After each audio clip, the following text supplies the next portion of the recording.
Episode 133 of the HHH Racing Podcast is brought to you by the Adelphi Racing Club.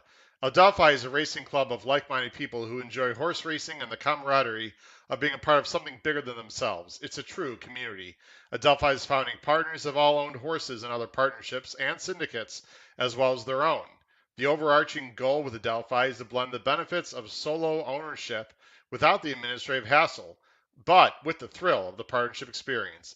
Adelphi offers an interactive ownership experience with real-time access to other partners, trainers, bloodstock advisors, and other members of the team. Adelphi has very limited remaining shares available in a couple of exciting two-year-old prospects, including a New York bred colt by Red Hot sire Lauban named Gem Mint 10, who has already shipped into trainer Ray Handel's Belmont barn. Ray thinks he's very forward and should be making the early two-year-old races later this season. And a Tapper colt, in which yours truly has a piece of, named Magistrate, who is currently in training down at Kinsman Farm in Ocala and will be trained by Christophe Clement. This colt is bred and built to run all day and is an exciting prospect for this summer or fall. Please join the Adelphi Racing Club, and you can see on the bottom of the screen, if you're watching on YouTube, all the information to get in touch with Adelphi Racing Club manager Matt Couture, his website, email, Instagram, and Twitter. And now, let's start Derby Week and episode 133 of the HHH Racing Podcast.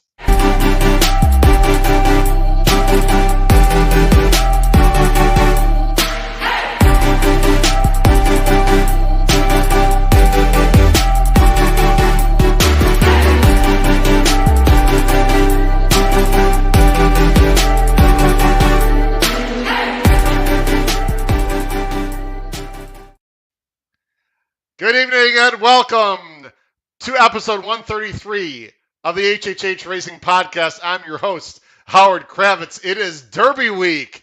Let's go. I am excited. I hope you are too. We have a lot of people watching already. Thanks for joining us tonight. Please make sure, first of all, you subscribe right there on the bottom right-hand side of the screen. As my co-host Paul Halloran put on Twitter, we are so close.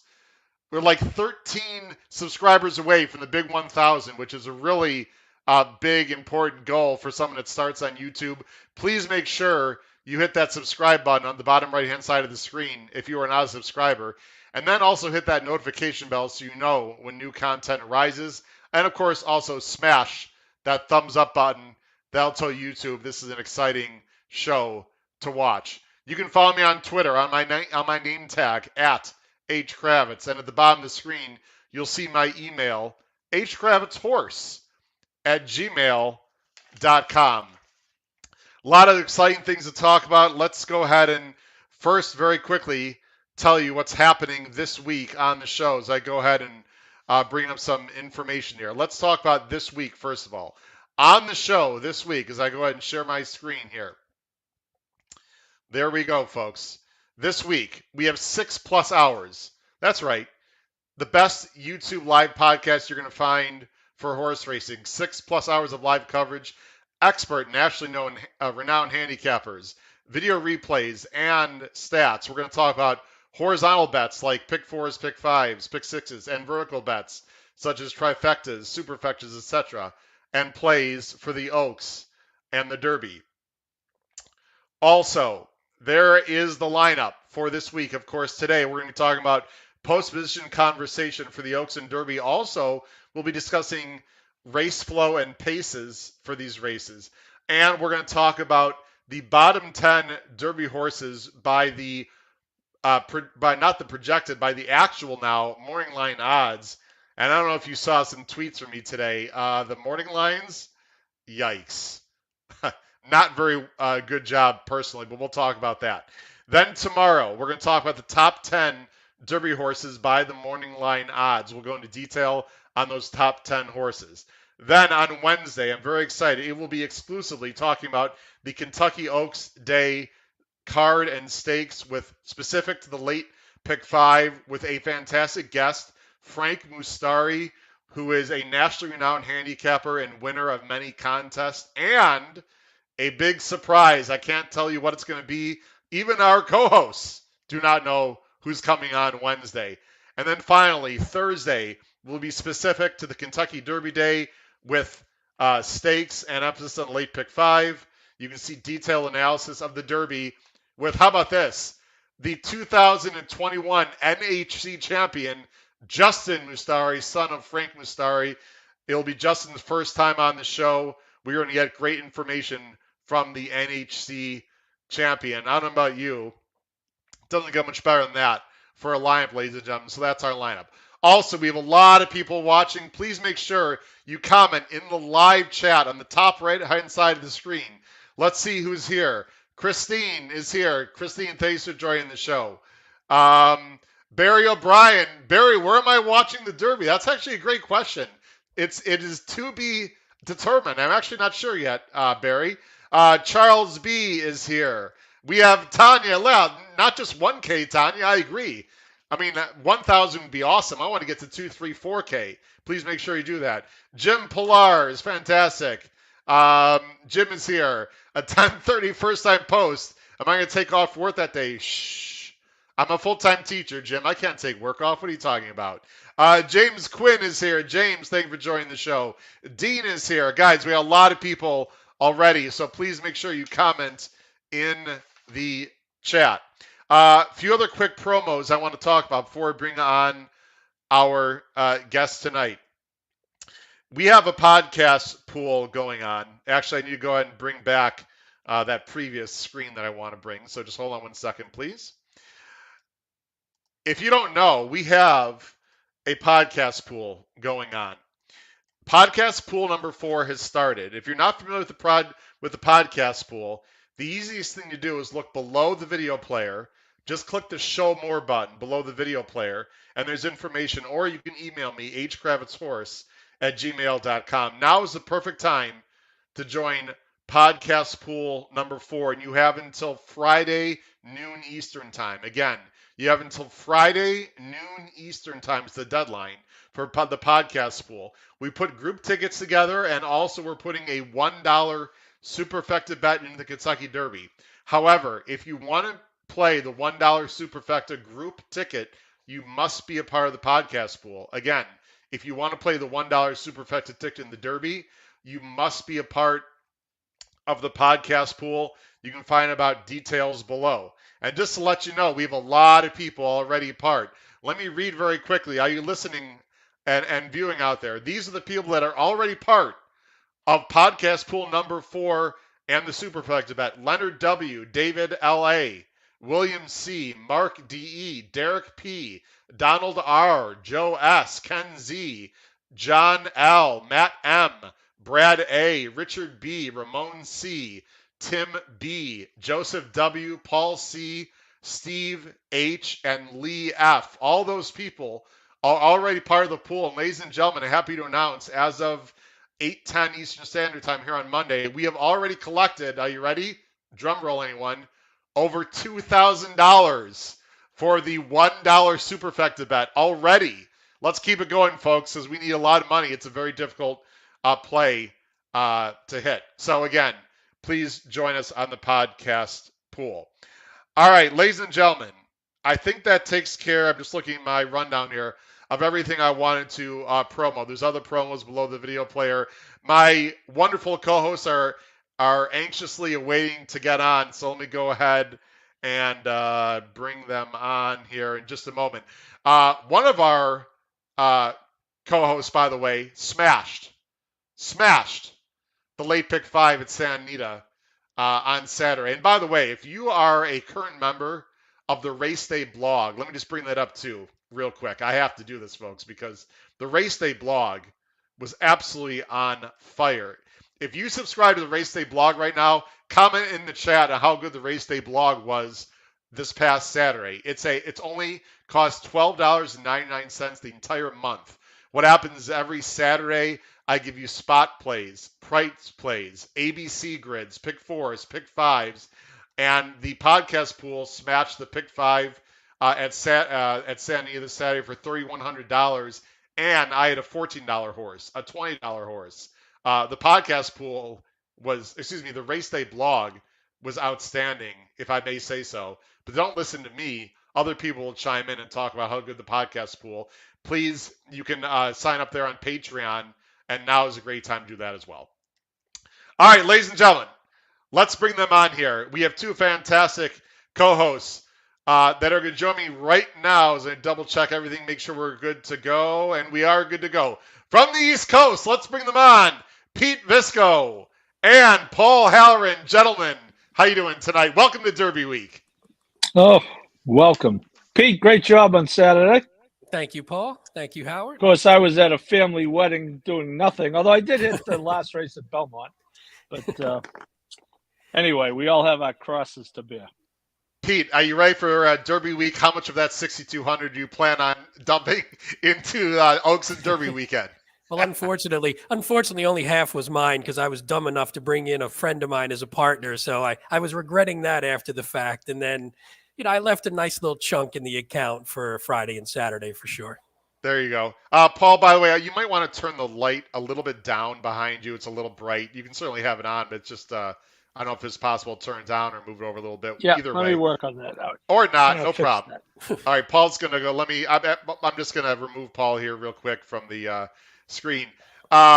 Pete, what are you most looking forward to here for the Oaks and the Derby? Which race do you think is more interesting from a betting perspective? I mean, it's sort of probably against the law to say the Derby is not the bigger event, but the Oaks is going to be fantastic too.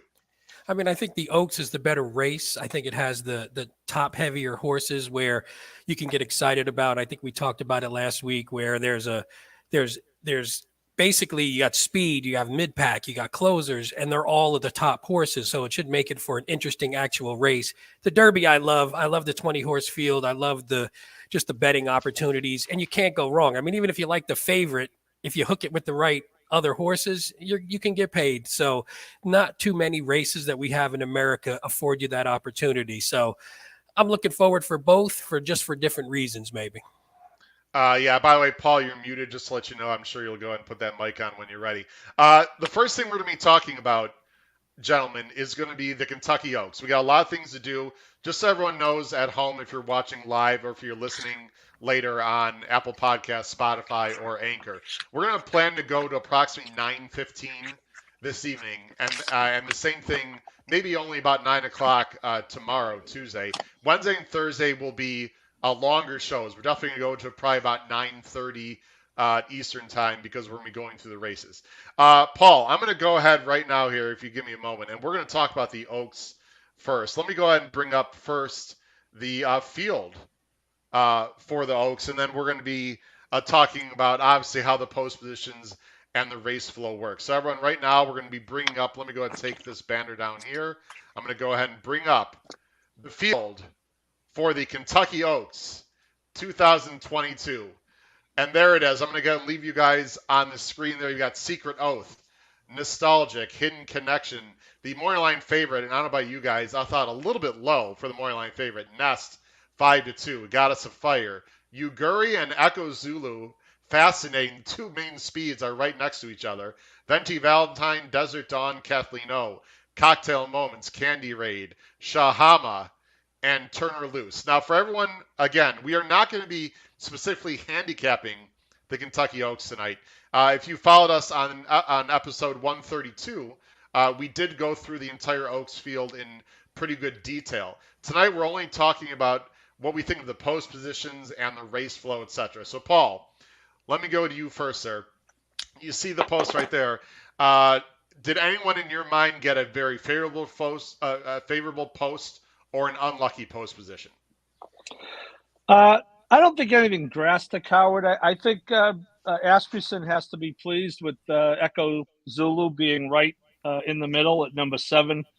These bigger fields, it seems like the closer you are to the middle, the better off you are. Secret Oath, the one is, even in an only 14-horse field, you can't think that Wayne Lucas is too thrilled to be with the one. Hidden Connection, who I'm, of course, rooting for because of our friend Raylu. Probably a little further inside than I would have liked, but I'm still planning on cashing that 314 Oaks Derby double. And the horse that I'm really interested in, and Pete and I talked about this last week, Shahama, 13 out of 14. I'm not overly thrilled with that either. I don't know what you thought about that, Pete. Yeah, I didn't mind the 13 for her because I think I mean, again, we don't know against the talent she's necessarily running against, but I like that she could come from the back. She could sit mid pack. She actually moves between horses pretty well. So I thought it wasn't that bad. I'm not a huge Oaks guy in terms of the post positions. I think obviously there are some that are better. I agree with you on Secret Oath. I think it's tough for her and Nostalgic being two mostly back from the back closers. I mean, Secret Oath maybe gets a little closer, but having Hidden Connection, Nest, Yuguri, Echo Zulu, Venti Valentine, all potential speed or sit off horses, they're probably going to shuffle that 1 and 2 back. So they're going to have to really work out some trips from there. So Paul, when I saw the, and by the way, I was of course working today, but there's a small chance that while my students were doing some work, I might have taken a peek at the computer. But anyway, that's okay. My bosses understand. They're going to have a lot of quizzes this week. Oh yeah, this week. Not much learning is going on this week. Listen, all week long. Take out your worksheet, folks. Mr. Kravitz has to do some grading. Yes. Now listen. So, Paul, this is what's fascinating most about this Oaks field. Yuguri and Echo Zulu, the two main speeds, are right next to each other. Let's talk about the connections of Echo Zulu. If you're the connections of Echo Zulu, would you prefer to draw inside or outside of Yuguri is my first question. And my second question, you got to believe Echo Zulu might just by accident come over a little bit at the start of the race, i.e. Bayern. We've seen that before. I would rather be outside myself. And I do agree, although I did say the 7 is a good post, it's probably not ideal to be right next to that horse. Echo Zulu, Yuguri, because I agree with you, Howard. I think Yuguri is potentially the real speed of this race, but which would maybe require Echo Zulu to sit right off of her. In which case, I think I'd rather be a little outside than inside. And Pete, what do you feel about the rail for Secret Oath? Now, this is only a 14-horse field, but there's a good chance she might get shuffled back. Do you think Secret Oath might show a little more speed than normal? What would be your plan if you were part of the connections of Secret Oath here? I mean, I have to think they're not happy with it because, showing too much speed against horses who have much more natural speed is going to be tough. And you don't want to take your horse, basically, you don't want to take them out of what got them here. So I don't think she's going to really want to push too much because I'm not sure that'll help her out for that last furlong, that late kick, which she maybe struggled with a little bit in the Arkansas Derby. So I can't imagine they're happy. Like I said, I think the 1 and the 2 potentially are just going to get shuffled back naturally because there is natural speed to the right of them. I wanted to show this. I thought this would be fascinating. Again, if you are listening as a replay on Apple Podcasts, Spotify, or Anchor, I will try very hard this week to actually say a little bit more what's on the screen. So if you're watching live, bear with me. What I'm showing right now is the running style. Now, this is based on what Churchill Downs has sent out. This is not I'm not saying this is what any speed figure in particular says, whether you favor time form or Equibase, early late pace, or Brisnet. I'm pretty sure that Churchill Downs used Brisnet, so I think this is based on Brisnet. Pete, when you see this, they have Echo Zulu and Yuguri as the main speed, and then of course some of the stalkers there. Let's talk about the stalkers, Pete. Of the stalkers on that list, Ness is the morning line favorite, but he's inside of the other speed. Do you think that might cause a little bit of a problem? No, I think Nest is shown till now to be able to work out her own trip. So, of course, it potentially could, but I think if she can nestle, well, no pun intended, if she could nestle behind the speed, then I think she'll be fine. She's shown a good kick and a good ability to sort of move through horses, and I think she has an ability to work her trip, and especially if Echo Zulu and Yugiri sort of tire themselves out and maybe hook up a little bit, then I mean, then you're just going to be fine. You just don't want to get stuck behind and get sort of stuck behind dying horses. But I think as long as Nest works like a 2-3 wide trip, I think she'll be fine. Yeah, Hidden Connection is right inside Nest. I got to be honest, as a big Nest fan, I'm a little bit worried that he might get, or excuse me, she might get a little crowding. I don't, I, the fact that she's just basically inside the two speeds, I'm a little bit concerned, I have to say, but I'm assuming they're, I think she might be a little bit further back than she was in the Ashland. That's just my opinion, because I don't think she wants to get caught up in between horses in a faster pace. Paul, a horse I know you're interested in. Again, we're not going to get in details of handicapping, who we like on top, etc. But Paul, I know you mentioned in the last episode that you have some interest in the New York bred Venti Valentine, who is, as you can see here by the running styles, and I'll leave this on just for another few minutes here, is right outside the two speeds. I think it's a great pose for Venti Valentine. Yeah, I think she got a good post, Howard. As I said, I'm very transparent.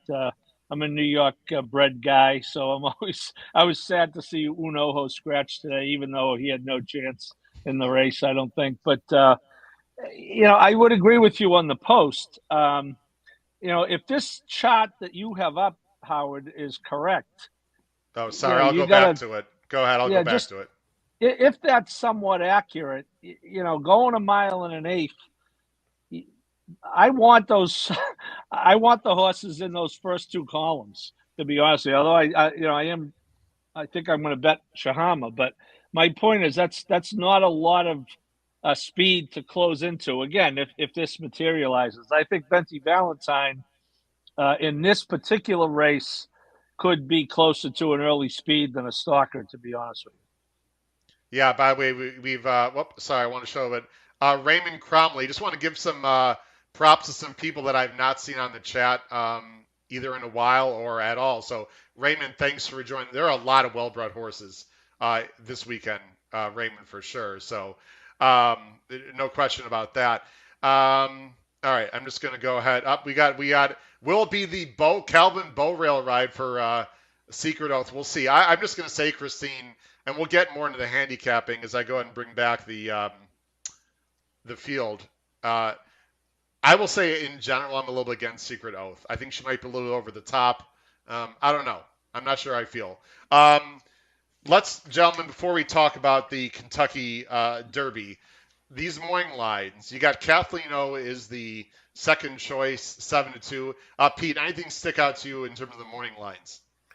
Yeah, I was surprised. I mean, I think we talked about it last week, where I thought theoretically you could have made any of the four top choices the favorite, and I don't think it would have been a complete shock, where that doesn't happen that often. But I was surprised, and you mentioned this earlier, that Nest was 5-2.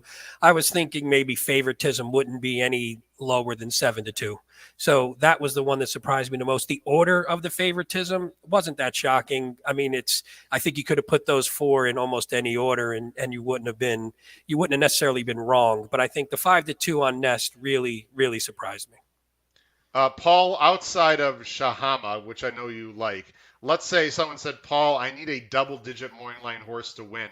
Outside of Shahama, based on the morning lines, who would you be most interested in terms of a double-digit odds horse right now? Definitely nostalgic with that question. I agree with you, by the way, 100%. That was mine too, of course. There you go. Everyone just go to the windows and bet nostalgic. Rest in peace, nostalgic. Yeah, she might not even make it to the gate with that Poor jinx Bill there. Mott. Yeah. I'll apologize to Bill at Saratoga this summer. By the way, former race day blog horse. Just want to throw that out there. I think I touted her. I think she was 4-1 or about 9-2. I thought Hidden Connection was a little bit high. I mean, I don't really love her, but 20-1 seems awfully high to me for a horse that might be improving and gets a great post too. I thought Hidden Connection was going to be. Oh, I'm sorry, Paul. I was just going to say I thought she'd be the fifth choice and sort of the obvious fifth choice. And we'll talk about Howard's overreaction to the morning line in a little bit. But if you're looking at this race, this Hidden Connection being 5 times the odds of Echo Zulu is more egregious than anything you're going to see in the Derby. She lost by a nose last time. Head on head. I think I can find a few things even more egregious than that, but it was not good. Gentlemen, before we get into the talk about the Kentucky Derby post editions, which we'll talk about a little longer for obvious reasons, any final thoughts, Paul or Pete? Again, just solely on the odds or how these posts might affect the pace. Pete, just real quick, is the pace going to be faster or slower, or about what you'd figure based on these post positions? I'm hoping based on the post positions, it's as fast as I hope it's going to be because of the 6 and the 7, and even the 8 potentially being all next to each other. That they're just going to hopefully fire out to try and do what they need to do, and then once they hook up, sometimes they get a little carried away, and that's exactly what I'm looking for. You know, I will say one thing. This is fascinating, and we've seen this a million times. I've talked about on this show. I'm gonna bring this. Actually, I'm gonna go back to our just 3 shot here. I've talked about this on this show, and if you're new to the HHH Racing podcast, we have a record number of people watching right now. Thank you so much for joining us this evening. I hope you join us the rest of the week and subscribe to the show on the bottom right hand side of the screen. I've talked about this handicapping many times. Paul, I'm going to direct this towards you. I've always felt if there's 2 main speeds in a race, that does not guarantee a pace duel because it only takes one of them to either not break or take back a little bit or whatever. For me, in these my years of handicapping, I need to see 3 main speeds for myself to assure a fast pace. With 2, Paul, I mean, if the 6 or the 7 does not break great, one of those horses, especially Echo Zulu, could absolutely get loose. I would agree, Howard. The only caveat I would give to that in a race like the Oaks or the Derby, with so much at stake and such a spotlight on it, I think the jockeys are more apt to stick to that plan than they would be, say, in a New York turf race where they lope around at 52 seconds for the half mile. When you're expecting 3 of them to go together and someone goes out in 51 and 2 and you start ripping your virtual ADW tickets. So, but I do think, I agree with you, Howard. I think the way that this looks, I'm kind of against Echo Zulu. We talked about that extensively last week. I do think the last 16th of a mile is going to be a problem for her. I don't hear the confidence in Asmussen's voice talking about her that I hear when he talks about Epicenter. Having said all of that, I'm probably a little less against her now looking at race flow. And one other thing, speaking of race flow, I think the real wild card here is Kathleen O. The horse we thought could have been the favorite. She's not far off. I think she's 7-2, right? Look, I'm not a workout expert, although I love doing nothing for the last 2 weeks between 7 and 8 a.m. other than watching the Derby show and watching the workouts and pretending to be an expert. And Shug McGahee, who is an expert and a Hall of Famer, says that this isn't a great workhorse. Having said all of that, if you listen to the people who do watch works for a living, the horse did not really have a good work on Saturday. 47-4, out a minute, didn't pass her mate, and I'm not even positive whoever that was. Again, my feeling is if you're going to take the time and invest into watching all these works, you might as well pay attention a little. So, having said all of that, I think we talked about last week that, coming off the 4 races she's coming off, she's never been beaten. So I really have very, very mixed emotions about Kathleen O. I just want to. I think this is an excellent comment by Jim, and then we're going to get on to the Derby. Let's talk about the weather because I'm I'm one of those weird guys who likes to watch the Weather Channel. I actually know quite a bit about weather. I was almost one to become a weatherman. I really enjoy the Earth's atmosphere. But anyway, without getting into that minutia. The weather is starting to not look real good, at least what I saw. There's definitely going to be rain Thursday. I saw on Twitter up to maybe an inch of rain Thursday. Friday was supposed to be clearing out by midday. Now I'm seeing it might not. And Saturday, at least in the morning, doesn't look great. So I would highly recommend, Jim is asking about what the rail might do, etc. I would highly recommend that you pay attention to the weather, at least how much rain they're getting. I'm expecting the turf course to be yielding on Friday for sure. Maybe in some of the early races taken off the turf if they're allowance races. And I haven't looked at detail the fields yet or the card yet. Saturday the turf is going to be, I'd say good to yielding. And in terms of the dirt, I think Friday might be mud, guys. We'll see. Now, how does that affect uh, the post positions? We have no idea. I know, like a lot of tracks, when it gets muddy, sometimes the rail gets really good. And I know Churchill is notorious for a very fast drying surface, so they can dry that surface pretty quickly. But I've seen the rail be like a highway when it gets wet there at Churchill. So I don't know, Jim. The answer to the questions we have no idea. We're just going to have to see. Gentlemen, are we ready to see the field for the Kentucky Derby? Here we go. Let's go ahead and bring that up right now on the screen. There it is. Here's the field for this year's the 2022 Kentucky Derby.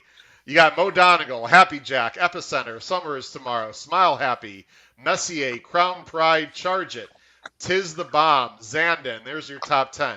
Then we got Pioneer of Medina, Taba, Simplification, Barber Road, White Abario, Cyberknife, Classic Causeway, Tawny Port, Zozos, and Ethereal Road rounds out the field for the 2022 Kentucky Derby. Now, before we talk about, let me go ahead and, again, this is just opinion. This is just the opinion of Churchill Downs. Peter and Paul have not seen this, by the way. Again, I believe this is based on the Brisnet early pace figs. This is the running styles according to Churchill Downs. They put this out. Again, this is not my opinion, Pete's opinion, or Paul's opinion. They've got 6 horses that they determine are pretty much early speeds or need to have the lead type. Summers Tomorrow, Messier, Classic Causeway, Zozos, Pyre, Medina, and Epicenter. Some of these horses on the inside, some of these horses on the outside. I'm not going to run through everything. You see the stalkers according, again, to Brisnet and Churchill Downs, and then the off-the-pace horses. I'm going to go ahead and go back to the post positions, then we can bring this back. And Paul, I'm going to have you go first. I bring back the field. Paul, when you either watched live or you heard about the field, what's one of the first things that came to mind to you in terms of post positions? Well, I was watching live, Howard, but I was at my office, but I wasn't pretending to be doing work. I was just outright watching it live. Well, I think Zandon drew great. Number 10, my only fear about Zandon is, everyone in America loves him. Speaking of the workouts, he's coming into the race unbelievable. I thought the horses who didn't have much of a shot drew poorly. Tawny Port, 18, Ethereal Road, 20. Zozos, I kind of thought had a puncher's chance to be underneath. I think a little less, probably coming from the 19. Interestingly, for a horse who has a shot, Mo Donegal's probably the best horse to draw the rail. He's going to be coming from behind. You're not going to run into the rail if you break straight coming out of the 1 like you used to at Churchill Downs in the Derby till they got the 20-horse gate. We're going to talk about that in a minute, too.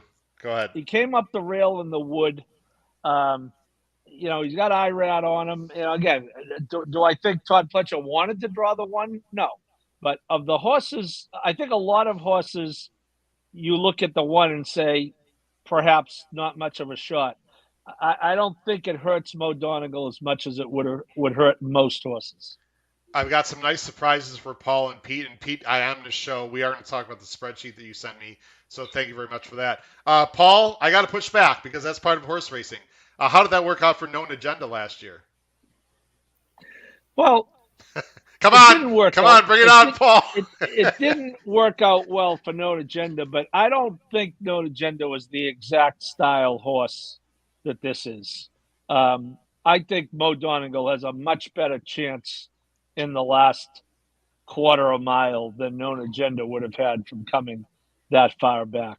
So do you? Again, so if you're, do they just completely take back and try to avoid getting bumped and shuffled at all, or do you use a little bit of speed early just to maintain some kind of position, Paul?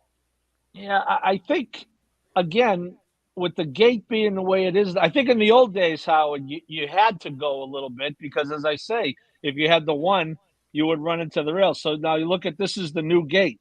So you run a straight line coming out of the one, you're fine. Remember, when they had the auxiliary gate, if you came the one gate as you're looking at The your one was like screen was right here probably where my about cursor is. It was crazy. 8 feet to the right, right? Just Yeah, it's right. maybe Sorry, more. let me. If you guys can see my cursor, it was the one hole was about where this gentleman is standing. That's not in the tan, like literally, like right here. Actually, Oh, maybe I even think more the so. tan guy, Howard. If you ran a straight line, you would have Like hit right the here, rail. baby. It was brutal, Yeah. right? Yeah. So, so having said that, I don't think they have to try to use him at all early, um, knowing this the way he wants to run. Now, do you want to have to pass 19 horses? That's the question that Mr. Pletcher and Mr. Ortiz have to answer. Yeah, the one is definitely. I'm so glad you brought that up, Paul, which is why I have that shot already prepared. As my producers and directors, which is me, I had that ready because I knew you would make a great comment about that. The one is not nearly as bad as it has been. That being said, though, Pete, there's still a good chance, Horst is going to come over. He's going to bump shuffle back. It is not ideal. To me, clearly, of all the possible winners, Mo Donegal definitely got the worst of it, to me, Pete. Yeah, I agree. And I think, though, although I agree with some people said in the chat and sort of what Paul said, I don't think it's the worst horse to get it in the race. So, I mean, obviously the one hole is not ideal for any horse, but I think if you could have picked one who was a contender, I think Mo Donegal was okay because he doesn't need to be close. So he doesn't have to break like a shot, doesn't have to use too much. But I can't remember, somebody correct me, if was Irad, wasn't he on Known Agenda? Because Known Agenda was he was, right? Yeah, I believe so. Because Known Agenda was my pre-Derby pick before the draw. And me too, Pete. Yeah, well, of course, Paul. We went down in flames together. So the thing I didn't like about his ride last time from the one was I thought he didn't use him enough. He didn't take advantage. I thought there was space in front of him, and he sort of just took back naturally, expecting everyone to come over. And I didn't think they did. So I'm wondering if this time maybe he'll be a little more cognizant to say, hey, not everyone's on their way over. I mean, obviously, it's easy to say that for me when there's 20 horses bounding around. But if he maybe says, hey, I do have a little space, let me at least work a trip to, even if I could be between 10 and 15 and not 15 and 20 or 18, 19, 20, then I think he'd be in a better position to maybe weave his way through. I think it hurts him for the win, but I don't think it hurts him for hitting the board for sure. Okay. By the way, everyone watching live, please comment on the top right-hand side of the screen in the chat. Who got the best of the post? Who got the worst of the post? Just overall, your opinion of the post. Again, we're not handicapping the race today. That'll be on Thursday. We're just strictly talking about post position right now and pace flow. Epicenter, I have a strong backing on. I've talked about on the show. I'm in for $1,500 if he wins on a future bet. The 3 is not ideal, but he's going to be able to save ground. So I really don't have any problem with Epicenter, guys, other than the fact that Summer is tomorrow, who is absolutely going to be sent and is pretty fast, is just to his outside. I do not like when the horse that you want to have win or run well has a speed horse just to their outside, because invariably these horses are going to come over a little bit. It just seems to happen all the time. Messier, I thought, got a perfectly fine post. I will say, we'll talk more about this Thursday. Guys, I was all ready to use Mo Donegal on the top of my superfecta bet. I don't know. I might have to reassess. I was really disappointed with Mo Donegal getting the rail. I don't know who I would sub him in for, but I hear everything you're saying, Paul. And he was on the inside, in the Remsen, but I mean, that was an 8-horse field. I mean, this is a completely different animal. In terms of horses that I thought were in fantastic places, Zandon obviously gets the 10. I love where Charge It is. And I got to be honest, guys, I've been a Charge It fan for a long time, including on Florida Derby Day when we had the live show. I'm upgrading Charge It based on the post position. Crown Pride, I thought, real well post as well. Paul, of the outside horses, 11 through 20, anyone that you think has an actual chance to hit the board that you'd possibly upgrade or downgrade based on their post positions? Yeah, I'm against Taba because of the experience factor, but I think he drew a very good post to be where he's not way outside, but he is outside most of the other speed. So I think Tabor definitely benefited from the post. As I say, he's in his third career start, going from 6 furlongs to 9 to 10. He's going to beat me, and I'll go down in flames. It's happened before, so it won't be that big of a adjustment for me.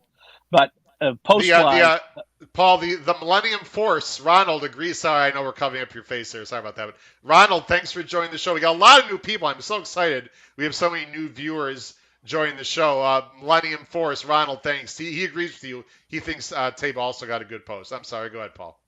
Well, I was going to say, clearly it's the addition of the co-hosts, which are leading to the new viewers. Oh, I mean, listen, there's no question. Pete, is there any doubt about that? Obviously. It's not even debatable. It's 1 to 9. Yeah, no, for sure. White Abario also got 15 is fine. And Paul and Pete, let's show something. And I want to give full credit to Pete Visco on this. I'm going to go full screen. And again, we could talk about this for hours, Pete, but we don't have the time for that. Pete, since you're the one that sent this to me, I'm going to let you briefly talk about it. Hopefully it's big enough. Yeah, you can. I mean, I could see it on the screen pretty I can well. make it a little bigger, but then that's going to cut. No, I think that's good right there. Pete, very quickly, tell everyone what they're seeing and talk about anything you want very, very briefly on this spreadsheet, please. Actually, are you able to refresh this page real quick? Because there's another column in there, but I'll talk quickly. So basically, this is just the. I just said refresh it. You mean it's too? No, too never small? mind. It didn't. No, never mind. It didn't take for some reason, but I added the horses from this year for easier reference. But Okay, sorry. Go ahead. That's okay. So basically, this is just the historic post position results. So if you see, I mean, you see obviously the post position, and you see the wins, the number of wins, the win percentage, the in the money finishes, and the in the money percentage, and then most recent winner, which is a cool one, just because you could see when the last time a horse won from that post. Which some of these you're like, man, I don't. If I landed on that horse, I'm not too excited. If I have White Abario, I'm like, well, or no, sorry, is it the 14 there? So White Abario's in the 14, or 15, but yeah, you just some reference to say, here's the historic. I mean, again, the funny thing is it's not completely accurate, because if you look at the one doesn't look as terrible as it's become. So as the fields got bigger over the years, the one has become a lot worse. And obviously, like the 20, we haven't had that many. So yeah. I think it's a good reference point, though. You definitely want to focus on the percentages, not the number of wins, because yes, for sure. As Pete just said, as the Derby fields got bigger, or as they were smaller, obviously the first 10 posts are going to be higher the number of wins. I want to go to another tab here. Here are some trends. Pete, go ahead. You can speak about this. This is, again, it's pretty self-explanatory, but the best and worst historically wins and in the money based on post positions. Yeah, and for the viewers and listeners, we can also throw this link in under the YouTube page, just so everyone can access it. But yeah, this was basically a quick look to say, okay, what are the best post positions historically for wins? So the 5, 10, and the 15 had the highest percentages, the best by in the money. Because again, a lot of these, they may not be great wins, but a lot of us are looking for vertical hits here as well. So you want to see, okay, is my horse drawn into a position where they're more than likely or less than likely to hit the board? And then the same thing with the worst. I mean, obviously, if you have the 17, 0. So it's one of those where, I mean, that's you're sort of bitten, but you're like, maybe one time it's going to hit, because I don't know. It's not that much different than the 18, 19, and 20, and they've won. But still, just historically, you have to look back and see if it helps you or hurts you, or just gives you some clues, another data point for your handicapping. And I thought if you go down that one, if you scroll just one down to that one there, the one that was interesting was the where was it? Yeah, the good wins, bad in the money, and the good in the money, bad wins. I thought those were a little interesting, because they just were, it might be a bit of an anomaly, but you look at it and go, the 15 hole doesn't, it wins, but look at how many in the monies. Out of the 9 in the money, 6 are wins. The other 3 out of 60 starts didn't hit the board. Yeah. No idea why that's the case. I'm assuming it has to do with who the horses were. But it's still by the way, authentic. I'm wearing an authentic shirt, not one of, there you go. That. But I do think this is just useful information. Again, everything's a data point at this point. As a math guy, go ahead, Paul. One thing I think it's important to remember, and we know that these fields expanded, say, in the last 20, 25 years, the difference when once they got over 14 horses and have to use an auxiliary gate, it's not an accident that the 14 and 15 show up in these stats. Yep. The first gate was 14 horses, and then there was a gap because the second gate started with number 15. Yeah. Horses run to open spaces. Yeah. So that 15 horse invariably is going to go left, everything being equal, which could explain at least part of the reason why the 14 hasn't won in 50 years, 60 years. It also explains, I think, part of the reason why the 15 has been in a good position. You have only 5 horses on your right, and you basically have the equivalent of at least one open gate on your left. Now, all that's no longer a factor, but I think it leads, at least in part, to these statistics. Well, what I gleaned from this, and again, and I'm going to show one more thing as well, and all credit to Pete Visco for saying this. I mean, you don't want to be the 1 or 2, and you don't want to be 19 or 20. But I mean, other than, or 18, 19, or 20. I mean, the worst post position in the money is, includes 17, but then one of the best ones is 15 by win. So again, I think and Paul just talked about why we're splitting hairs a bit. I think it's a very interesting information to look at. But basically, I think it's fair to say you don't want to be in 1 or 2, even with the new gate probably, and you don't want to be 18, 19, 20. I think it's pretty fair to say. Now, Pete, this was fantastic. I really enjoyed this. Please, I think it's pretty self-explanatory, but please explain what everyone is seeing here. Yeah, the one thing I was looking at is because we always talk about, hey, since we went to the point system. So if you look at the section on the right there where the actual horses and results are, we always talk about, speed wins the Kentucky Derby. Speed wins the Kentucky Derby. You have to be first or second. And that's all well and good if you're trying to pick your winner. And I'm not saying I disagree with that at all. I think you have to be close just from the nature of the race. But again, a lot of us are playing verticals, the big hits are potentially the triple, the super. So I wanted to take a look and say, well, okay, since we went to the point system, what does it look like for all the horses? Where were they at each point of call? And then where were they in terms of who the winner was, but also who filled out the super? And if you look, and Howard's got his cursor sort of scrolling around, I mean, you're looking, you get close, you get horses that were in the back, and you don't have to be super tactical and up close, but you have to make a move. So if you look at the mile hit, they start to get a little closer. You don't see too many double digits at the mile pole, and you see none in the when they hit the stretch. But you don't have to automatically have broken well, obviously you have to break decent, but you don't have to be up close to hit the board. And I think that's key for all of us. Now, some of the stats I did on the left, again, if we send this out, I did some from prior to, even though Orb was the first year with the point system, he closed like a freight train. They all closed in that race. So there he is right there. Yeah. That one sort of, as the math people would say, that one sort of skews the data a little bit. So from 2014 and forward is when sort of the winner was up close, but then, the closers have hit the board for sure. I think the one, and again, really appreciate this. And as a math guy, I love this, Pete. This, if you guys can see my cursor, where I'm looking right now, I think for me, that's the best one to look at. This average since 2014 when they changed the point system. I don't think you have to be a math teacher to understand this, but what this tells me is the winner is usually has been somewhat up close to the pace. And Jim Pilar's, I know, has mentioned this before on previous shows. However, as Pete and Paul just said, look at who finishes on average second, third, and fourth. These are closers. So in general, if you're going to be a speed horse, you have to be a really good speed horse who can get the distance. Otherwise, you fade. I think that's sort of what I glean from this the most. Pete, Paul, anything else you want to talk about I think you're looking at this the first time, Paul. Anything that stands out to you before we move on here? As a matter of fact, Howard, Peter sent this to us earlier today, and I did take a look at it. So I'm looking at it for the second time. Okay. So diligent. I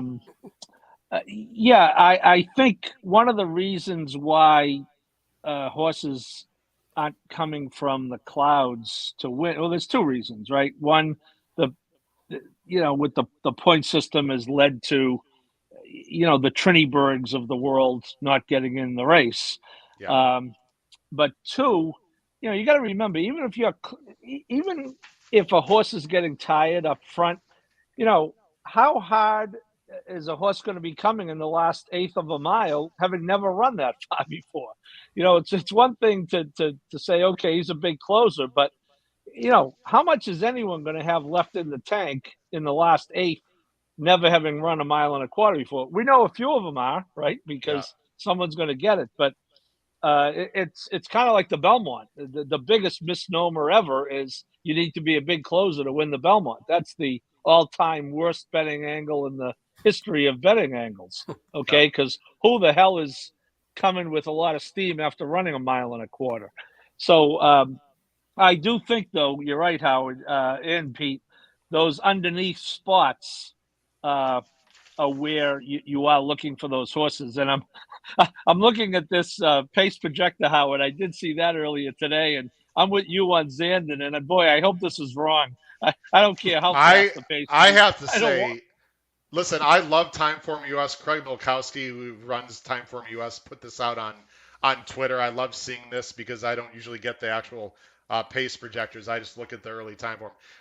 If you're a fan of Zandon, Paul, I couldn't agree with you more. You better hope the hell that they are wrong, because as good as Zandon is, he cannot possibly win this race from last. I don't see that happening, and I'm going to respectfully disagree a little bit, and that's probably stupid for me to say because Timeform does a fantastic job, and they look at these numbers in great detail. I have been a firm believer all along that Zandon is not some dead closer. He got shuffled back in the Bluegrass. He got shuffled back to last. He was more mid-pack in the Bluegrass. Go watch that race. So, I mean, the Remsen was a very slowly run race early in general, and then he didn't break great in the Fairgrounds race. So, I disagree. If Zandon's in last, at the first turn, forget it. I just don't see that happening. But I do think they're going to try to use a little bit more early speed on Zandon, and I just have never seen it as some absolute dead closer. Mo Donegal to me is a dead closer. Zandon to me is not. That's just my opinion. Maybe this pace projector is going to be correct. Pete, any final thoughts before we get into the bottom 10 or the highest odds horses in the Derby based on the morning lines? No, let's do it. All right, very good. Let's go ahead and move ahead. Actually, there's one more thing I wanted to do. I just wanted to, real quick, if anyone's interested in donating to the channel, there is a donate button here in the top right-hand corner, as you can see. So if you want to take care of our co-hosts or help us make some improvements with the show, right there's a donate button. Or if you cashed a nice ticket based on the Race Day blog or the podcast pool, up here there is a donate button. I also want to show, if you go ahead on Apple Podcasts, Spotify, or Anchor, and you want to listen, there is a support button. You just press the support button, and you can become a supporter of the show and make a small donation. Any donation at all to the show would be greatly appreciated. All right, guys, let me go ahead and stop sharing that. Let's get on to the bottom 10 horses. Now, I talked about the morning lines. I think some of these morning lines are awful in the Derby. Just my opinion. But we're gonna have our conversation. We're gonna go pretty quickly. We're gonna be on, folks, for about another, I'd say, half an hour at the most. So we're gonna talk literally just a snapshot, maybe 1 or 2 minutes, about each of the bottom 10 horses. And again, this is based on the morning line odds, ladies and gentlemen. This is not my opinion of how good they are. This is not Pete's opinion. This is not Paul's opinion of how good they are. This is strictly based on the morning line odds. Let me go ahead and bring this up on screen here. Howard, I think it's important to note it's not Mike Battaglia's opinion either. I think you got to consider two things here. You got to remind people that the morning line odds maker's job is to try to predict where the horses are going to go off, not where he thinks they should go off. Correct. Two, of all the races that are run in the year, this is the race the morning line means the least in relation to the final odds. You have thousands, if not millions, of people betting a horse race once a year. You're going to have horses who should be 300 to 1 go off at 30 to 1 because someone lives at that address, their kid has that name. That is a real factor. You'll note that's why no one is over 30 to 1 here. Now, I think there'll probably be a few horses over 30 to 1. I agree with you there really should be. But the Derby is a race where horses don't go off what they should go off, especially on the high end, because people, they're betting once a year. They just don't care. They're going to bet who they want to bet. They're not handicapping, etc. So that's my sermon on the morning line, Howard. All right, let me get this off my chest. If you follow me on Twitter, I was just so fortunate that I did legitimately, don't get me fired now, guys, that I, right after the Derby post positions, I happened to have an open period. So I did do a short filming. Um, Tis the Bomb at 30 to 1. I mean, fucking come on. That is absolutely ridiculous. There's no way that Mike Battaglia could possibly think in his right mind that Tis the Bomb is going to be 30 to 1 on Derby Day. Tis the Bomb is going to be like 12, 14 to 1. I mean, that's a ridiculous morning line, number one. I want to get that off my chest. And, to think that Tis the Bomb is going to be the same odds as Ethereal Road, please. That's completely, utterly ridiculous. The other one that I think was really way off is Taba. Now, maybe the Taba love is shattered a little bit because of his workouts. People were talking a week ago that Taba might be the favorite in this race. I mean, so I think 12 to 1 is way too high. I think Taba's going to be 6 or 7 to 1. I think it's going to take a lot of money. Those two horses in particular, I've got major issues with. Pete, I'll let you vent if you want to on anything you saw here with the morning lines. No, nothing too big. I mean, right. I'm not going to worry too much about it. The only thing I thought Zandon and Epicenter were low. I thought the favorite of this race would be 4 to 1 minimum. I thought maybe they'd be co-favorites because Zandon is getting so much love right now. But I thought that was a little low. But I could see those floating up on Derby Day. No question. Howard, let me say this about Tis the Bomb. If anyone wants to bet him at 10 to 1 or 12 to 1, would you give them my home number, my email, my fax number, my home address? Okay, because that horse, in my opinion, if they are still running this on dirt, this is still on dirt, right? This race? I They believe didn't change it? I believe it is, yes. Well, I agree with you. He has a much better shot at Ethereal Road. I think he has very little shot to win the race. All right, well, we're going to talk about very low. We're going to talk about Tis the Bomb specifically. Let's get into the horses, guys. I thought there was one thing I wanted to show, but actually there is not. Okay, let's talk about. By the way, I'll wait when we. All right, here we go now. So for everyone at home listening tonight, again, thanks for listening. We are not going by. We're going to go by post position odds based. We're going to go by morning line odds by post position. So these are the 30 to 1 horses. Again, we're not saying any of these horses are better and worse than others. And we're going to be pretty brief here. Let me go ahead and make this a little bigger for everyone here. All right. So these are the 30 to 1 shots. And very briefly, guys, we'll just alternate. Pete will go first, then Paul will go first, then I'll go first, etc. Pete, you're first. What do you think of Happy Jack, 30 to 1? Not too much. I thought figures were kind of light. I realized hasn't finished ahead of anyone of consequence, especially no one else in this race, which I don't see as a positive. Runs from sort of off, but doesn't have the closing kick of some of the better closers in it. Two things I noticed that I wanted to point out. It's got a 440 Tomlinson rating, which if it does come up wet, then maybe that means something. Yeah, if you want to point that out for the. Yeah, you stole my thunder. It's right up there. Oh, sorry. There you go. By the way, I think the second best or third best Tomlinson in the race for wet. Yeah, and I didn't look at him for the other 10 yet, so I only looked at the bottom 10. And then the only other thing, just to go back to our post position discussion, was the 2 post is the second best in the money in terms of percentage, but hasn't hit the board since 2013. So I just wanted to point that out as like, hey, some of these statistics, don't look at them at surface level. Maybe you dig a little bit deeper underneath because they may have skewed over the years. Paul, you've got a taker from Raymond at the bottom of the screen. Any thoughts, Paul? You'll take that one up, Paul. I'm trying to figure this out, is what I'm trying to do. All right. Anyway, thoughts, Paul? At Del Mar, he ran on turf. Yes, he did. He ran second in the Breeders' Cup Juvenile Turf. Yeah, it's a Modern Games. So I'm happy for Raymond's free bet, but it doesn't hurt my point that the horse is not going to win this on dirt. I just thought it. Well, we'll get to Tis the Bomb. He's on this list very quickly. Paul, Happy Jack. Anything you want to add at all? Oh no, I'm with Pete. Yeah, no, I think you're not going to win this race coming off an 83 buyer. I'll leave it at that. Okay. I have nothing to say about Happy Jack other than blinkers off and might like the mud. Way, way, way too slow. Frankly, has no business being in the race. Hey, There Howard, you can I go. just say to my dad, if he's watching, I know you're going to put some money on this. My son's name is Jackson, so any variation of Jackson, he bets. So there's going to be at least some money from the Visco family going down the tubes on this All horse. right. Well, hello to Jackson. You're making my point, Pete, about the odds.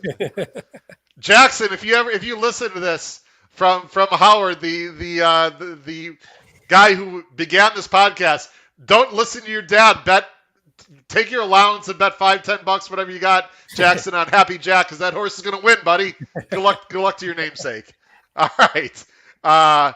Let's move on, guys. The number 4, 30-1, Summers Tomorrow. Paul, you're first. Any thoughts on Summers Tomorrow coming in from overseas?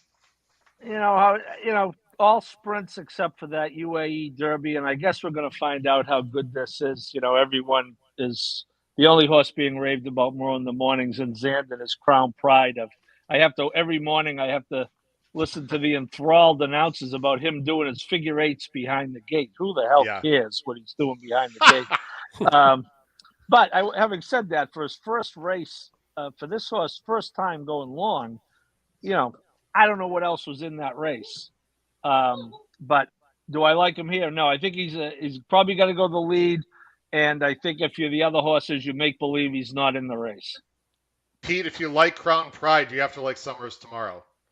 Well, you say that, but I don't. But I actually do think this is the kind of horse that, again, if that Crown Pride Summers Tomorrow UAE Derby form holds the way it looks like Crown Pride's been working in the morning, then I do like this horse potentially to hit the board. I don't know if I'd have him on my tickets, maybe like in the the 3rd or 4th spot as a flyer. But my thing would be, I like that he's in the race because I like a little bit more speed. Again, I want some speed up front. I want as hot of a pace as possible. So I like that this horse is here. I hope he breaks well, and I hope he goes to the front.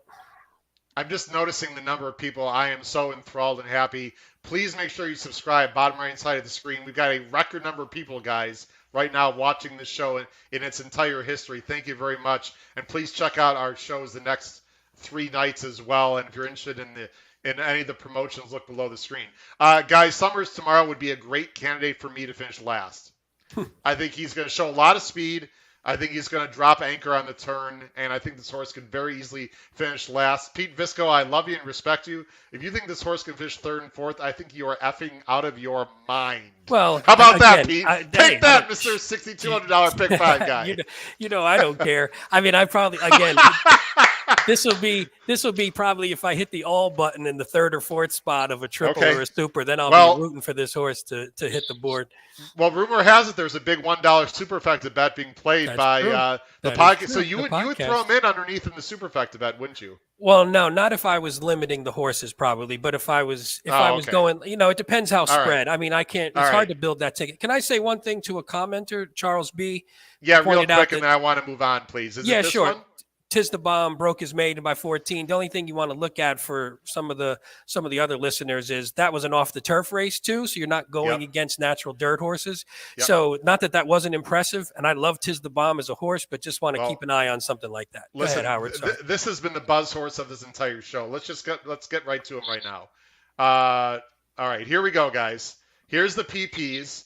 I'm going to go first because we're alternating, and it's my turn to go first. Let me say this about Tis the Bomb. There's about 2 horses in this race that I honestly am not 100% sure what to do with, and this is one of them.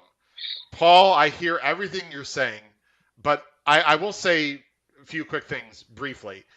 When he broke that maiden, when he won by 14, and Pete was right, this horse took 0 kickback. He was on the lead, on the rail, took 0 kickback, and McPeak has actually said he's got to get this horse out of the kickback. I mean, he said it.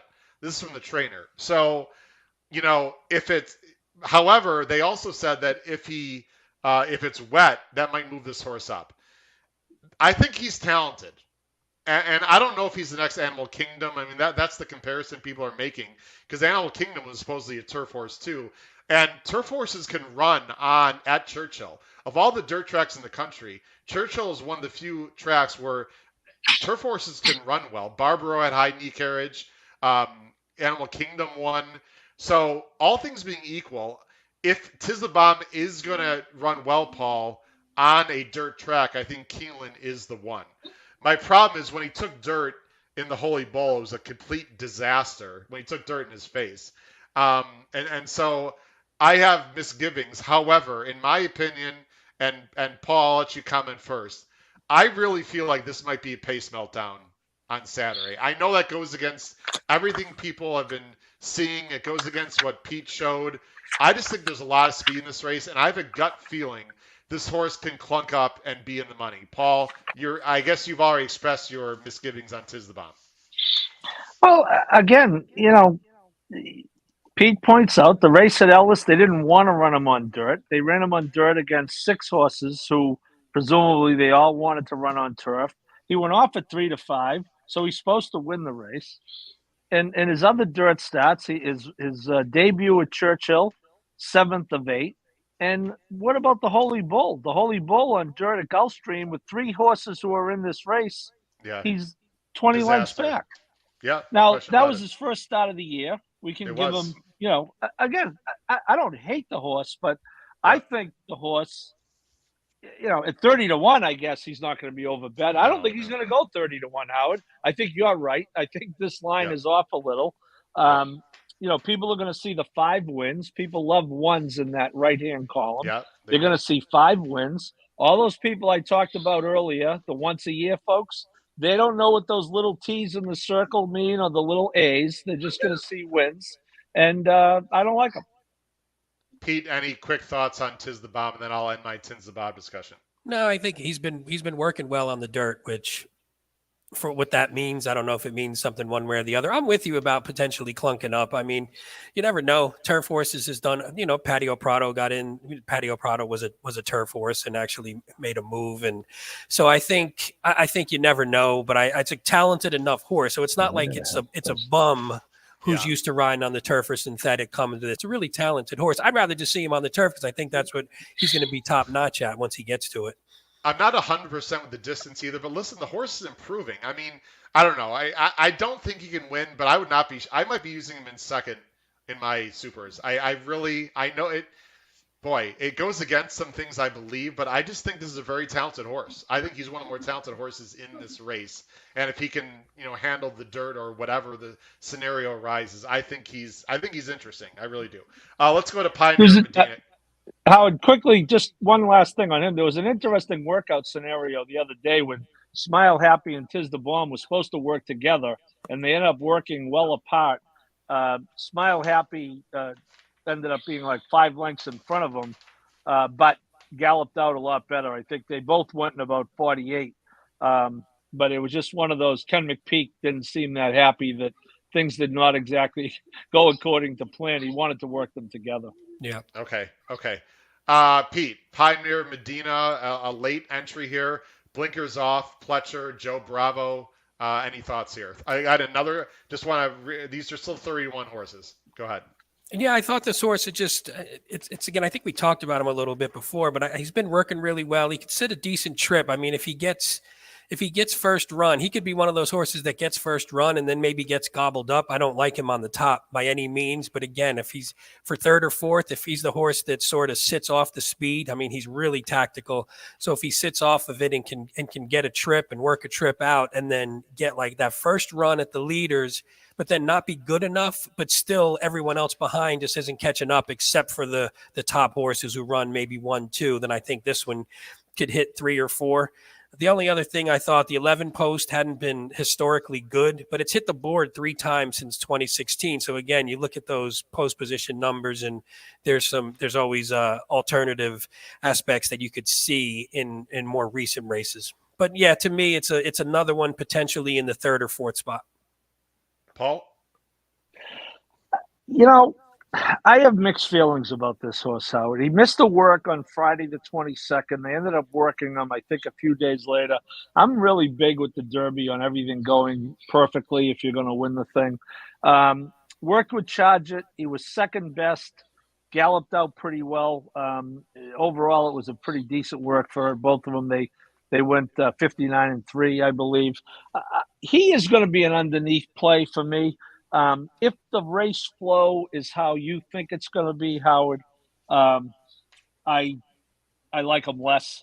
I think his chances to kind of be a little tactical, be in contention early, not on the lead, but around and kind of hang around for a piece as opposed to clunk up for a piece. I 100% completely agree with Jim's comment here. Which I get that's factual, but I'm talking about the pass for me. Guys, I'm completely against this horse. And by the way, I'm trying to remember who this was on Twitter. Someone I respect, Ed DeRosa, who I respect Ed DeRosa. I think he's excellent. He had this horse ranked second in his behind Derby picks. Tis the He had Bomb. Tis the Bomb. He had Tiz the Bomb one, and listen, I mean, he's been in the spotlight longer than I have in terms of on TV and whatever. So I'm not gonna. And I like Ed. He's been on the show.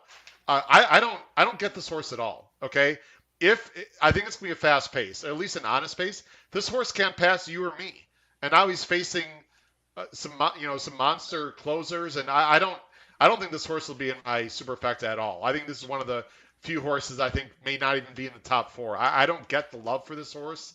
There is a little bit of love out there.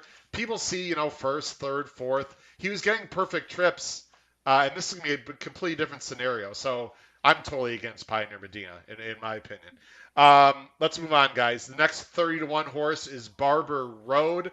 Paul, you get to go first. This is a horse coming in from Oaklawn Park, which frankly was sort of a weak circuit this year for the Derby preps.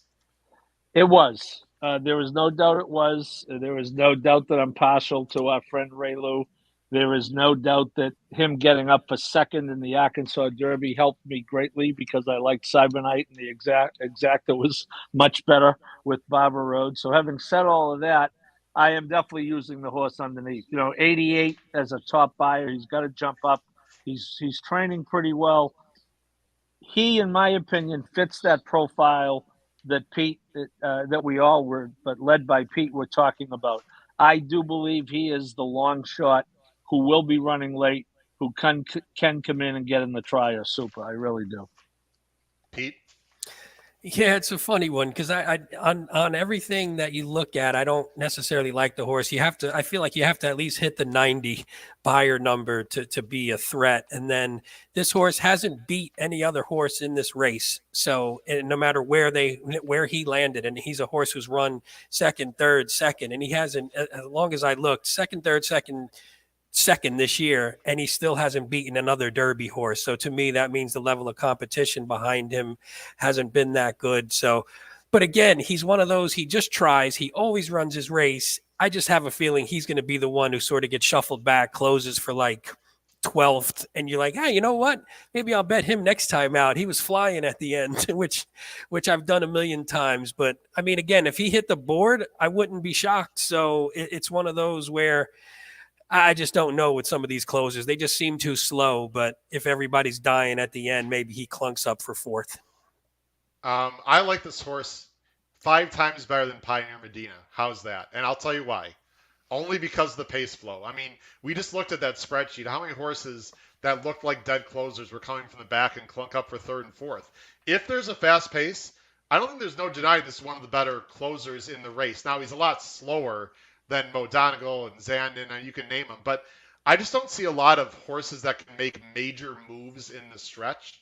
And I think this is one of them.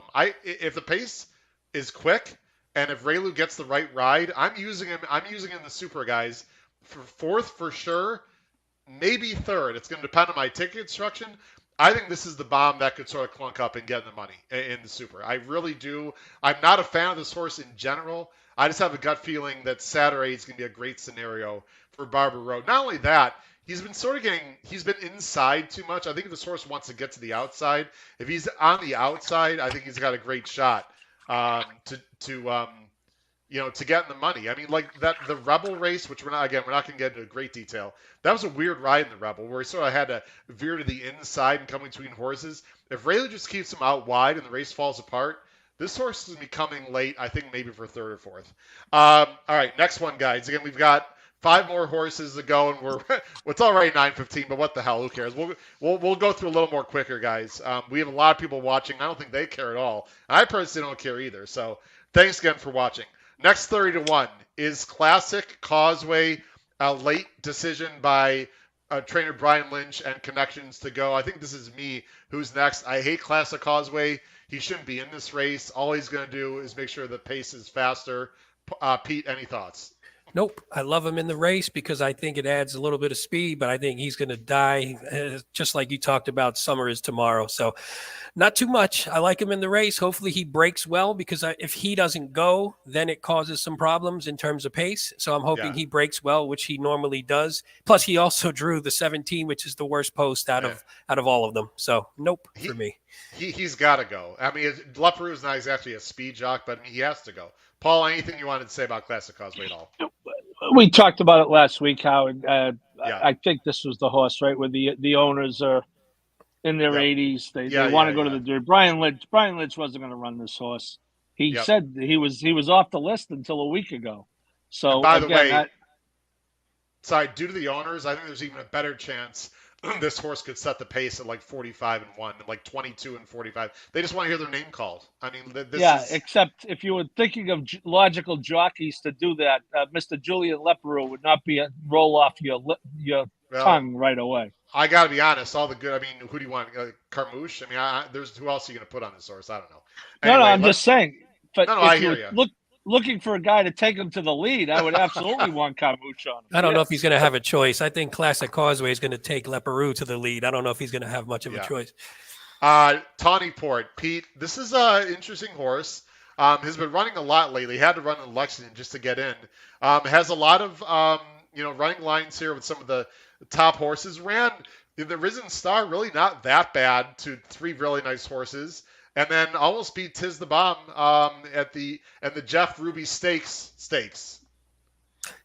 Yeah, I mean, he's a horse. When you watch him in the Lexington, you're like, hey, maybe this horse is pretty decent on dirt. Maybe he will have a shot. I mean, the figure didn't come back great, 89, but he just looked good. He's got Brad Cox on him, so that's a positive, obviously.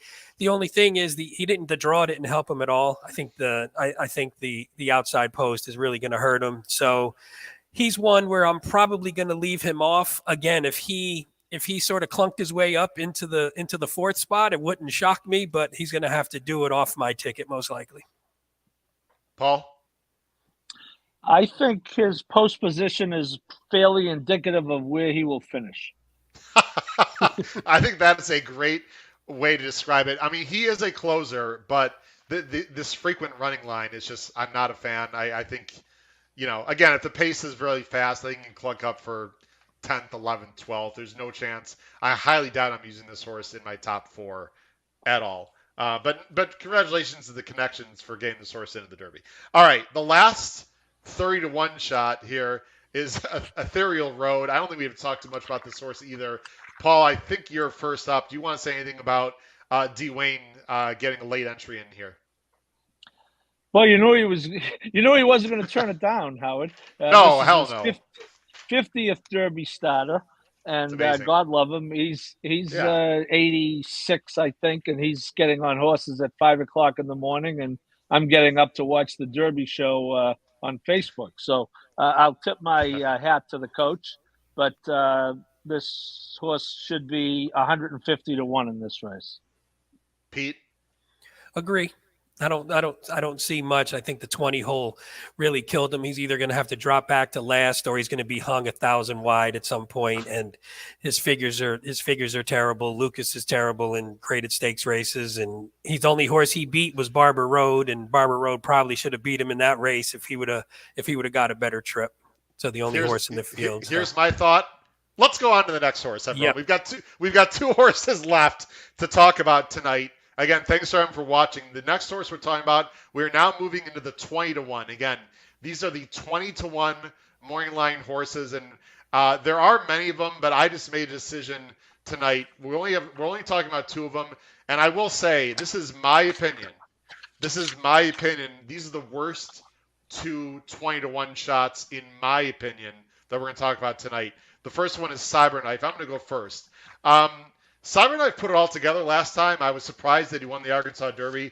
The bottom line is everything in Arkansas and in Oakland has been slow um, this Derby trail, so I'm really not a big fan. I suppose that he can improve. From what I understand, he is working well. At the most, I would probably use him, in fourth, maybe third, because he is improving, and I respect Brad Cox, but he is slow right now. Pete, thoughts on Cyberknife? I don't dislike him as much as I thought I would. I feel like he's actually improving. I think the Lecomte, I don't know, that was just a clunker. It doesn't fit with everything else on the form. So maybe that was just the outlier, and the last two races are getting a little closer to what his form is. Again, I'm Yeah. not looking at him as a win candidate, but again, he's Brad Cox, he's got Giroux. He's a gun runner horse. He's been working well. His figures are improving. At least he's gotten into the 90s. The 16 hole hits the board, so it's not like the 16 is a detriment generally. And he does work. He seems like if he can get that trip. See, I think what hurt him in the Lecomte was he was further back. I think if he could somehow, and it's going to be tough from that post, but if he could somehow work the stalking trip and get closer, then I think he has a shot to make a little bit of noise. Again, he wouldn't be on my top line for sure. Most likely not the second line, but again, I don't dislike him as much as I thought I would. Yeah, Daryl, they have been working well, but I've cautioned everyone. I mean, they're all going to be working well in general. He is improving. I think he's a little bit interesting underneath. Paul, you have the final say on Cyberknife before we talk about our last horse of the night. Yeah, he is on my second line, Howard. I agree with you about Arkansas. I think it was not the road this year, but he had a really good 5 furlong working company with Zozos on Saturday, 59-4. He went Yeah. out 111-1. Um, I I think he could get a decent trip. Do I think he's going to win the race? No. Do I love him to finish in the exacta trifecta? No, but if I use 3 or 4 horses for second, he's going to be one of them. And he'll Oh, beat Tiz the Bomb by about 8 or 9 lengths at least. whoa. Easy now. Wait, you have Cyberknife as high as second place in this race, have you just said? I think at this point, yeah, with 4 days to Wow. go, he's on my number 2 line. Wow. Okay. Last horse I want to talk about is a horse that actually I touted to Matt Bernier for the first time. If you go back and watch my Matt Bernier on the show, listen, he's been a very busy guy. He's got some exciting family stuff coming up that I won't mention in detail. And I when he was on my show, we rattled through the last Kentucky Derby preps, and I mentioned Zozos, and he's like, "Who's Zozos?" I said, "This is an up and coming for Brad Cox." Listen, running second to Epicenter. I don't see how you can, say anything negative about that. The race that he won before that, won by 10. The post is a real big problem here, and I just don't see him getting close to the lead. I think this horse has a nice future as possibly for me, as a like miler. I think this is a very talented horse. This is a horrible spot. Pete, your thoughts on Zozos?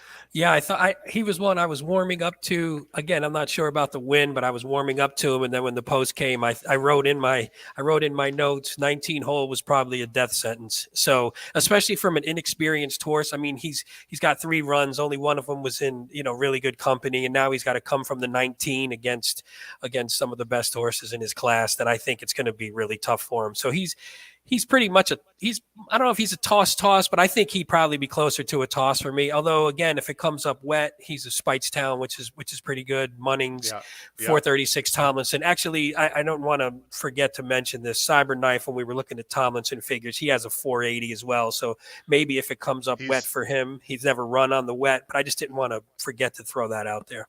he's actually the highest Tomlinson in this Yeah. field. Just And want to let I everyone know. totally forgot that. So, Yeah. Paul, if it does come up wet, you have to at least think about upgrading Cyberknife. Thoughts on Zozos, Paul? Well, I think poor Manny Franco drew the 14 out of 14 in the Oaks and the 19 out of 20 in the Derby. Manny's a good kid, but those are two tough draws. And he did finish second to Epicenter. He had the 2 in a 9-horse field, and he was able to go right to the lead. You really have to use them early from the 19. And, you figure he's going to go anyway, but you have no choice in the matter. And I will probably keep him around in the Super. because I like Pete. He originally, my plan was to use him somehow underneath. I might still keep him in third just because he's going to be 50-1, but um, I don't think this is a good spot for him. For me, guys, he's pretty much going to be a toss. I know people see the 98 and finish second to Epicenter, but that was the absolute maximum best situation.